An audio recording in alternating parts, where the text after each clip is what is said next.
3 علامات لو لقيتهم في أي مشروع عقاري اهرب.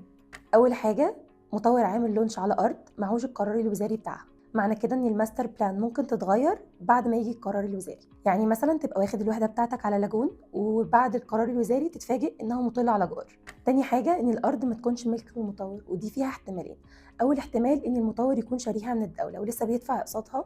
هنا نركز على الأقساط مدفوعة في وقتها ولا لأ ومتأخر على الأقساط بتاعتها. تاني احتمال إن الأرض دي تكون مشاركة مع شخص تاني أو مع مطور تاني. وقتها بنشوف تسلسل ملكية الأرض، لو مظبوط والأوراق تمام بنقدر نشتري في المشروع، لو الأوراق مش تمام نفضل نكون في مشروع تاني. تالت حاجة، إن ده يكون أول مشروع للمطور. هنا نخلي بالنا إن إحنا كل الدروبات اللي هتقابله لأول مرة حضرتك كمستثمر بتتحملها معاه. فلو أنت حابب مخاطرة خليك مع المطور وجرب معاه في المشروع ده.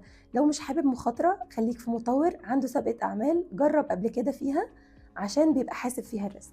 فخلي بالك من ال3 علامات دول وادرسهم كويس، لأن القرار ده في مستقبلك. فلو احتجت أي مساعدة ابعتلي وهرد عليك. أنا نوران حسين، بقدم استشارات عن العقار.